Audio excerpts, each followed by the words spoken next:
dari kelompok 10 kan materi kami, yaitu pengertian tujuan dan fungsi evaluasi.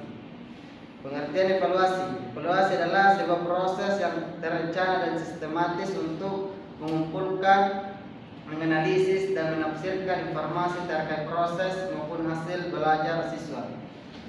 Melalui evaluasi, guru dapat mengetahui apakah tujuan pembelajaran yang telah dirumuskan sebelumnya benar-benar tercapai atau masih memerlukan perbaikan. Evaluasi tidak hanya berfokus pada angka atau nilai akhir yang diperoleh siswa. Lebih dari itu, evaluasi mencakup keseluruhan sebagian belajar siswa. Bagaimana proses belajar terjadi di lingkungan belajar mendukung kegiatan tersebut. Dengan kata lain, evaluasi memberikan gambaran menyeluruh tentang kualitas pembelajaran dari awal sampai akhir. Dalam dunia pendidikan sering terjadi kesalahpahaman antara istilah pengukuran, penilaian, dan evaluasi, padahal ketiganya memiliki makna yang berbeda. Pengukuran atau instrumen hanya menghasilkan data berupa angka, misalnya nilai 85 pada tes matematika. Penilaian atau asesmen memberi arti atau interpretasi terhadap angka tersebut. Misalnya nilai 85 dikategorikan baik. Evaluasi adalah proses yang lebih luas karena mencakup pengukuran, penilaian, serta pengambilan keputusan berdasarkan hasil tersebut. Bagian B yaitu tujuan evaluasi. Evaluasi pembelajaran memiliki beberapa tujuan utama yang sangat penting dalam proses pendidikan. Tujuan tersebut tidak hanya bermanfaat bagi guru, tapi juga bagi siswa dan lembaga pendidikan. Dan yang pertama ada mengetahui tingkat pencapaian dan tujuan belajar siswa. Melalui evaluasi, guru dapat mengetahui sejauh mana siswa memahami materi, menguasai kompetensi dasar, serta mencapai indikator pembelajaran yang telah ditentukan. Nah, ini menjadi ukuran keberhasilan pembelajaran. Yang kedua, menilai efektivitas metode dan strategi pembelajaran. Setiap guru menggunakan metode tertentu, misalnya diskusi, ceramah, proyek, atau blended learning. Evaluasi membantu melihat apakah metode tersebut sudah sesuai dan efektif. Yang ketiga, membantu guru mengetahui kesulitan belajar siswa. Dari hasil evaluasi, guru dapat mengidentifikasi bagaimana dari materi yang paling sulit dipahami siswa atau siapa saja siswa yang mengalami hambatan. Nah, ini penting agar guru dapat memberikan bantuan yang lebih tepat. Yang keempat, memberikan umpan balik bagi siswa dan guru. Umpan balik adalah informasi penting untuk perbaikan. Bagi siswa, hasil evaluasi memberitahu kemampuan mereka, kelemahan yang harus diperbaiki, dan usaha apa yang perlu dilakukan.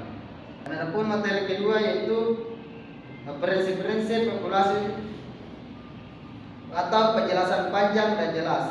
Evaluasi pembelajaran tidak dapat dilakukan secara sembarangan.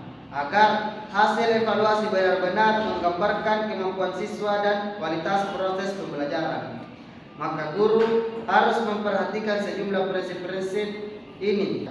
Yang pertama ada objektif. Objektivitas berarti bahwa hasil evaluasi tidak boleh dipengaruhi oleh perasaan, kedekatan, atau kepentingan pribadi guru. Yang kedua, valid. Instrumen evaluasi dikatakan valid jika benar-benar mengukur apa yang seharusnya diukur. Yang ketiga, reliable. Reliabilitas berarti hasil evaluasi konsisten dan stabil jika dilakukan berulang. Yang keempat itu komprehensif. Komprehensif berarti evaluasi harus mencakup seluruh aspek kemampuan siswa, tidak hanya aspek pengetahuan atau kognitif, tapi juga sikap, efektif, dan keterampilan psikomotorik. Yang kelima, berkelanjutan atau continuous. Evaluasi tidak hanya dilakukan di akhir pembelajaran, tapi harus berlangsung secara terus-menerus. Nah, ini penting karena memberikan kesempatan bagi siswa untuk memperbaiki diri memberikan informasi kepada guru tentang perkembangan siswa, membantu menentukan tidak lanjut seperti remedial atau pengayaan. Mungkin itu saja materi yang dapat saya sampaikan. Saya alihkan ke pemateri selanjutnya. Baik, terima kasih atas kesempatan yang telah diberikan. Di sini saya akan menjelaskan mengenai jenis-jenis evaluasi. Jadi dalam pembelajaran itu terdapat 3 jenis evaluasi utama, yaitu pertama evaluasi diagnostik, formatif, dan sumatif. Nah, adapun evaluasi diagnostik ialah evaluasi yang dilakukan sebelum pembelajaran dimulai. Tujuannya itu untuk mengetahui kemampuan awal siswa, kesiapan belajar, serta kesulitan yang mungkin dimiliki oleh siswa tersebut. Nah, contohnya pretest itu dilakukan sebelum materi baru, seperti angket minat belajar, wawancara singkat, atau observasi awal. Nah, intinya itu membantu guru untuk memahami kondisi awal siswa agar siswa bisa merencanakan pembelajaran yang sesuai. Yang kedua ada evaluasi formatif. Evaluasi formatif itu dilakukan selama proses pembelajaran berlangsung. Tujuannya itu memantau perkembangan siswa dan memberikan kesempatan bagi guru untuk memperbaiki saat itu juga. Contohnya seperti kuis singkat, tanya jawab, penilaian tugas harian, dan diskusi kelompok. Intinya itu untuk membantu melihat apakah siswa paham materi sekaligus memberikan umpan balik dengan cepat. Selanjutnya evaluasi yang terakhir yaitu evaluasi sumatif. Evaluasi sumatif itu dilakukan pada akhir pembelajaran, seperti akhir bab atau akhir semester atau akhir tahun. Tujuannya itu untuk menilai pencapaian hasil belajar secara keseluruhan setelah proses pembelajaran selesai. Contohnya seperti ujian akhir semester, proyek akhir, portofolio akhir, atau tes akhir bab. Nah, jadi intinya itu evaluasi diagnostik mengetahui kondisi awal, evaluasi formatif membantu memperbaiki proses belajar, dan evaluasi sumatif menilai hasil akhir. Ketiganya itu saling melengkapi dan penting untuk memastikan pembelajaran berjalan secara efektif. Selanjutnya saya akan menjelaskan mengenai teknik-teknik evaluasi.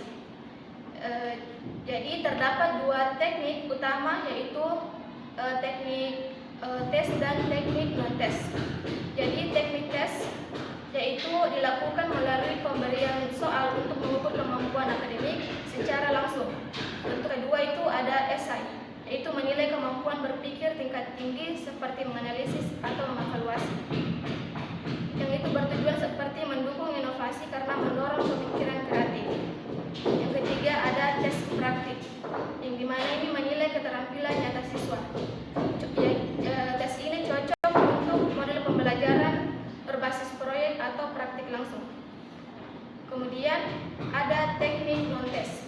Teknik non-tes digunakan untuk menilai aspek yang tidak bisa diukur dengan soal tertulis, seperti sikap, kerjasama, proses belajar, dan kreativitas siswa.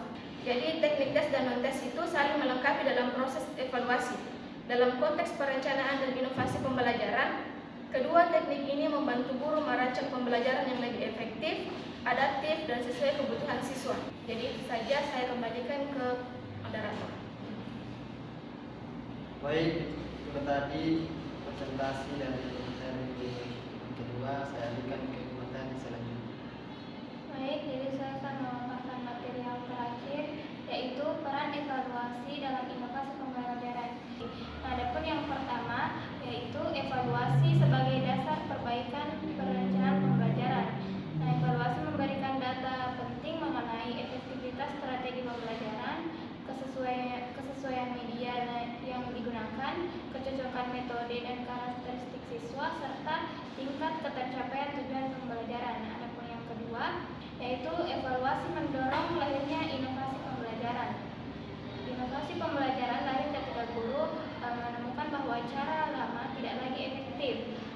Hasil evaluasi baik dari tes, observasi, wawancara maupun angket memberikan informasi tentang bagaimana pembelajaran yang perlu dibenahi atau diperbaharui. Adapun contohnya yaitu yang pertama mengubah metode ceramah menjadi metode diskusi atau project based learning.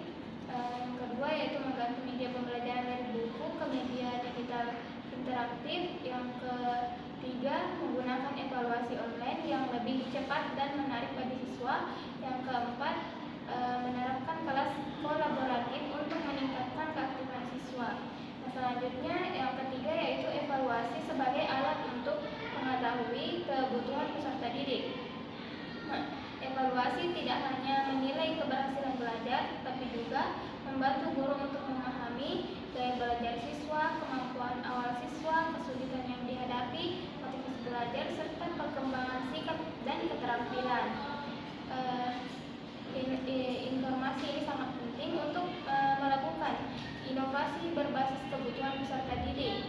Guru dapat mendesain pembelajaran yang berbeda untuk kelompok siswa tertentu, misalnya memberikan materi tambahan kepada siswa yang membutuhkan remedial dan memberikan tantangan lebih bagi siswa yang cepat memahami. Selanjutnya yang keempat ialah evaluasi meningkatkan kualitas proses pembelajaran. Peran evaluasi tidak hanya di akhir pembelajaran, tapi juga selama proses belajar, meningkatkan kualitas proses pembelajaran. Nah, peran evaluasi tidak hanya di akhir pembelajaran, tetapi juga selama proses belajar berlangsung. Melalui evaluasi formatif, guru dapat mengetahui apakah materi dipahami, apakah strategi pembelajaran efektif, dan apakah interaksi antara guru siswa berjalan baik, atau apakah perlu penyesuaian metode di tengah berlangsungnya pembelajaran. Dengan evaluasi yang tepat, guru dapat mengubah metode secara cepat, memberikan penjelasan tambahan saat diperlukan, atau memberikan tugas singkat untuk mengukur pemahaman siswa. Selanjutnya yang terakhir ialah evaluasi mendorong penggunaan teknologi pendidikan. Perkembangan teknologi membuat inovasi pembelajaran semakin mudah dilakukan. Evaluasi menjadi pemicu bagi guru untuk menggunakan teknologi karena yang pertama ialah memberikan hasil yang lebih cepat, yang kedua lebih objektivitas, yang ketiga lebih menarik bagi siswa, dan dapat digunakan untuk analisis perkembangan belajar. Adapun beberapa contoh inovasi evaluasi berbasis teknologi. Yang pertama, kuis interaktif seperti kuis dan Kahoot. Yang kedua, ujian online seperti Google Form dan CBT. Yang ketiga, platform digital. Yang keempat, dashboard kemajuan belajar pada LMS. Dengan menggunakan teknologi, evaluasi menjadi lebih efisien dan mendorong guru melakukan transformasi digital dalam pembelajaran. Itulah materi dari saya alihkan ke moderator. Itu tadi materi dari presentasi terakhir, dan mungkin itu saja penjelasan dari kami. Kurang dan lebihnya mohon dimaafkan. Akhir kata, wabillahi taufiq wal hidayah. Wassalamualaikum warahmatullahi wabarakatuh.